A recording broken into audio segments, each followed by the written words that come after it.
지난 8일 국회에서 열린 5.18 진상규명 대국민 공청회, 그 파장이 상당합니다.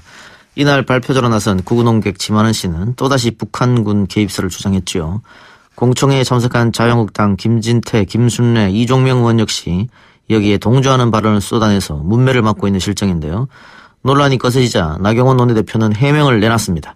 일부 의원들의 발언은 당의 공식 입장이 아니라고 하면서 역사적 사실에 다양한 해석은 존재할 수 있다, 이렇게 얘기했죠. 또다시 논란인 5.18 망언 관련 역사학자인 전우영 교수의 이야기를 들어보겠습니다. 교수님. 네, 안녕하세요. 네, 안녕하십니까. 네. 예, 오늘 그 교수님 SNS를 통해서 여러 의견을 줬던데 인간의 말이 아니다, 이렇게 돼 있더라고요. 어떤 의미입니까?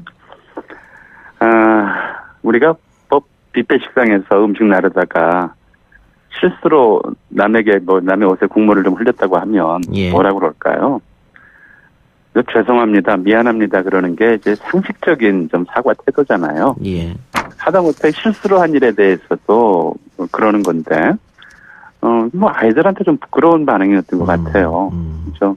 그걸 가지고 이제 사과도 아니고, 아픔을 주었다면 그 부분에 대해서는 유감을 표현한다. 남 얘기를 하는데, 글쎄요, 그건 그래서 좀 상식에서, 인간의 상식에서, 그거를 인지상정이라고 그러잖아요. 예. 인지상정에 어긋나는 반응이었다는 생각이 좀 들었습니다. 예. 5.18 민주화운동은 역사적으로도 법적으로도 사실 이미 정의가 끝난 사안 아니겠습니까? 그리고 사실 자체가 조금 덜 밝혀진 부분이 있죠. 오히려 그렇죠. 지난번에 이제 의혹으로 제기되었던 공군기 출동 의혹이라든가, 이제 헬기에서 이른바 난사했던 사안이라든가 몇 가지 부분은 좀 아직도 좀 불분명한 점이 남아있긴 하죠. 그래서 이 정부에서 네. 5.18 진상규명회를 다시 꾸려서 조사한다는 입장이고요. 네. 지금 자유한국당 의원들이 이른바 망언을 했습니다마는 이 5.18 특별법 같은 경우에는 지금 자유한국당의 전신이었던 신한국당이죠. 그 김영삼 정부 때부터 민주화 운동으로 규정된 거 아니겠어요? 그럼에도 불구하고 지금 보수 진영 전부 다는 아닙니다마는 이렇게 부정하고 있는 5.18 운동을 부정하고 있는 이유는 뭐라고 보십니까? 글쎄, 저는 좀 상식적인 보수라면 그런 반응을 보일 리가 없다고 생각을 하거든요. 예. 그건 좀 이미 우리가 다 밝혀진 사안이고, 게다가 상식보다 낮은 수준에서도 북한군이 600명씩이나 광주까지 철통 같은 좀 계엄 상태에서 발각되지 않고 광주에 잠입해서 폭동을 이렇게 앞에서 이제 선동하고 이랬다는 거는 상상도 할 수 없는 일이잖아요. 그러니까 사실은 보수 진영이기보다는 좀 상식 이하의 사고를 하는 사람들의 이야기인데, 사실 좀 건강한 보수라면 그런 상식 이하의 이야기들과는 거리를 두어야죠. 근데 그 상식 이하의 이야기들을 하는 사람들을 지지 기반으로 끌어안으려 하다 보니까 이제 보수 자체가 좀 상식 이하다라고 하는 좀 평가를 받게 돼버리는 게 아닌가. 그런 생각입니다. 그러니까 상식 말씀해 주셨는데 상식적이지 않은 주장을 하는 이유는 결국은 지금 자유한국당이 전당대회를 앞두고 있고 그래서 극보수 세력을 결집시키기 위한 어떤 정치적인 발언이 아닌가, 이런 생각도 들거든요. 그렇다고 봐야죠. 그러고 말고는 좀 이해할 수 있겠습니까? 본인들 스스로 국회에서 다 결의하고 해서 이게 이제 민주화 운동으로 정리된 거잖아요.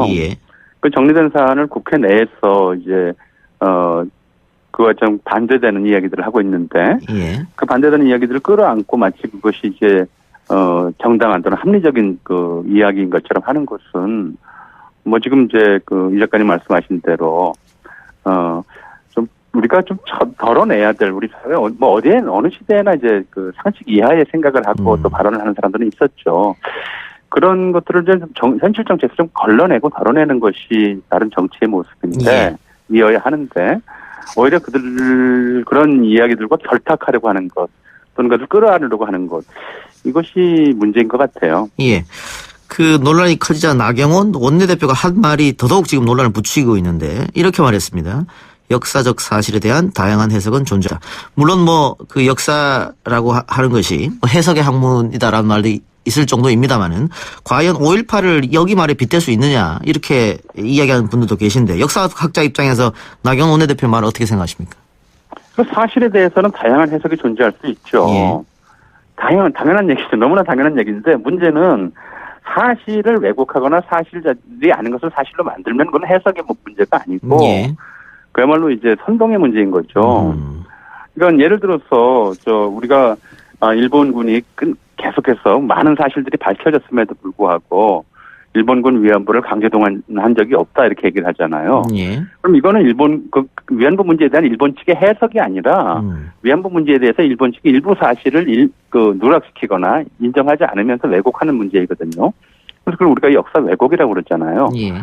이거 사실을 왜곡한 상태에서는 해석 자체가 나올 수가 없어요. 근데 지금 이 문제를 마치 사실에 대한 해석의 문제로 좀 몰아가고 있는 것이거든요. 사실에 대한 해석의 문제가 아니라 사실을 왜곡하고 날조하는 문제죠. 예. 이런 발언이 나오자 인터넷에서는 그렇다면은 그 나치의 범죄 행위도 다양한 해석의 범죄에 넣어야 되냐 이런 얘기도 나오더라고요. 그렇게 당연히 그런 얘기가 나올 수밖에 없죠. 사실 자체가 이미 밝혀져 있고 게다가 이제 북한군 개입설 같은 경우는 사실 여부로서 이야기하기에도 좀 부끄러운 좀 황당한 이야기잖아요. 예. 근데 그걸 무슨 사실에 대한 해석의 문제로 이렇게 바꿔치기 해버리는 것은 좀 올바른 태도가 아니죠. 예. 그 5.18 북한군 개입설은 사실이 아니라고 또 상식에 어긋난다고 지금 전 교수님이 몇 번 주장하셨고 이것은 법원에서도 이미 결론이 난 사항이고 당시 신군부 세력 전두환 전 대통령 같은 경우에도 그런 일이 없다고 얘기했는데 이제껏 그런 얘기가 나온 적이 없죠. 예. 누가 좀 몽상 비슷한 이야기를 퍼뜨리기 시작했고 일부에서 그 얘기가 마치 사실인 것처럼 그 사진이 누구랑 동일 인물이라고 제시했던 것들도 다 아닌 걸 분명하지 않았습니까? 예. 그게 이제 사회 일각에서 퍼져 나가는데 사실은 그런 음모론 또는 이제 몽상적 사고 생각은 어느 시대에나 있었어요. 이걸 계속 말씀드리지만은 그런 생각, 그러니까 그런 비합리성이라고 하는 것이 현실 정치에서 거론되지 않도록 이제 걸러내는 것이 정치인들의 역할이어야 하죠. 근데 거꾸로 그런 비합리적 구성들을 이제 국회에서 일종의 국회 스피커를 이용해서 사회 전체를 확산시키고 있기 때문에 이건 좀 가볍게 볼 문제는 아니죠. 그러니까 그런 비상식적 주장을 한 지만원 씨를 지금 초청했단 말이죠. 공청회에. 그러니까요. 초청했고 또 지금 자유한국당은 지금 얘기한 5.18 북한군 개입설에 대해서 진상조사위원회 조사 범위에 넣어야 된다 이렇게 얘기하고 있는 것 같아요. 넣을 수야 있겠죠, 그거야. 예. 그거야 그렇게 넣어서 정말 그런 의혹을 조금이라도 갖고 있는 사람들의 의혹을 풀어줄 수 있으면 그건 진상조사 범위에 넣을 수는 있을 거예요. 근데 문제는 이제 진상조사 결과 아니다라고 한다고 인정하겠느냐 하는 것이 첫 번째 문제이고요. 그리고 그거를 진상조사 범위에 넣는 것과 그 설을 확인되지도 않고 확인하기도 지금 넣는다고 해서 확인될 가능성은 전혀 없는데 그 설을 국회에서 마치 사실인 것처럼 또 사실 가능성이 대단히 높은 것처럼 유포하고 퍼뜨리면서 그에 입각해서 광주 민주화운동의 정당성을 훼손하는 것은 정치권에서 해서는 안 되는 일이죠. 예. 그러니까 정말 그게 진상조사를 위해서 하자는 것인지 아니면 정치적 목적을 이용해서 의혹 부풀리기 위해서 하자는 것인지 이런 것도 살펴봐야 되지 않겠습니까? 당연히 그렇겠죠. 예. 자, 문재인 대통령은 자유한국당이 추천한 5.18 진상규명위원회 위원 3명 중 2명에 대한 임명을 거부했는데 이 결정은 어떻게 생각하십니까? 평소에 이제 했던 발언들이 있지 않겠습니까? 예. 평소에 했던 발언 자체가 근본적으로 이를테면 이제 우리 상식 이하의 선에 해당하는 주장들을 해왔던 사람들이 들어가서 진상조사를 방해했던 사례들은 우리가 세월호 특조위에서도 좀 봤지 않습니까? 그런 문제들이 있기 때문에 아마 그런 판단을 하셨을 거라고 생각합니다. 예. 또 민주당 홍영표 원내대표는 중대한 역사 왜곡을 처벌하는 법률 제정을 당론으로 추진하겠다라고 하면서 이제 독일의 사례를 언급했습니다. 그러니까 독일처럼 역사 왜곡을 막기 위한 반나치 법안이 필요하다 이런 입장인 것 같은데 이 부분에 대해서는 어떤 생각이신가요? 독일인들이 워낙 큰 좀 인류사적 죄를 지었고 그로 인해서 이제 스스로 반성해야 될 부분들이 워낙 크니까 예. 그게 필요할 수가 있고 근데 그게 좀 보편적인 법은 아니거든요. 예. 그러니까 좀 우리 정치권이 정말 이렇게 좀 반인륜적이고 좀 몰상식한 담론들 사회 일각에서 퍼져나가고 있는 이런 것들과 거리를 두는 좀 건강한 좀 정치를 한다면 굳이 필요한 법은 아니라고 생각을 해요. 예. 근데 문제는 이제 이걸 정치권에서 끌어안으면서 점점 몰상식한 담론들을 사회로 확산시키는 역할을 하고 있으니까 좀 그런 뭐랄까요, 답답한 마음에서 한 얘기겠죠. 뭐 저는 예. 꼭 필요한 법이라고 생각해요. 그렇습니다만 일각에서는 뭐 우리가 반민특위 실패 이후에 그 반민족 행위자를 처벌한 적이 한 번도 없다. 과연 다른 나라에 이런 사례가 있느냐. 그래서 좀 강력한 법률이 필요하다. 이런 주장도 있는 것 같아요. 뭐 그럴 수도 있겠죠. 워낙 우리가 겪은 역사가 좀 그렇긴 하니까. 좀 그렇긴 하니까. 근데 글쎄 뭐 이제 그런 담론, 그런 주장, 그런 허위 헛소문 이런 것들을 법으로 처벌하기 시작하면 그건 뭐 어떻게 보면 좀 전체적으로 사회적 논의를 좀 자정작용을 할 수 있는 부분들을 다 법으로 해야 되느냐 이런 문제가 나오겠죠. 좀 자정 노력이 필요하고요, 사회에서. 그래도 안 된다면 혹시 그런 법이 나와야 할지 모르겠습니다만 아직까지는 우리 사회가 그런 몰상식한 주장들을 걸러낼 수 있을 정도의 건강성을 가지고 있다고 봅니다. 예. 약간 다른 이야기긴 합니다만은 이제 올해가 3.1운동 100주년입니다. 28 독립선 100주년이기도 하죠. 과거에 독립운동은 했습니다만은 월북했다든가 혹은 좌파 운동가들 있지 않습니까? 대표적으로 뭐 약산 김원봉 선생이 될 수도 있을 텐데 이분들에 대해서 뭐 훈장을 추서하자든가 이런 이야기를 다시 한번 이야기해보자는 사람들이 있거든요. 네. 이 부분에 대해서 어떤 생각이신가요? 그 이야기는 전에도 나왔었죠. DJ 정부 때도 나왔었고요. 일부가 그렇게 해서 추서한 사례가 있는지 제가 좀 그때는 그렇게 알고 있었는데 확실치 않은데요. 뭐 분단 이전의 일이잖아요. 분단 이전의 일이었고 분단 이전에 남보다 더 이제 치열하게 독립을 위해서 싸웠던 분들이 이념이 다르다는 이유로 해서 좀 독립유공자로 빼야 되느냐. 이거는 이제 좀 고려해볼 문제고. 근데 문제가 됐던 건 뭐냐면요.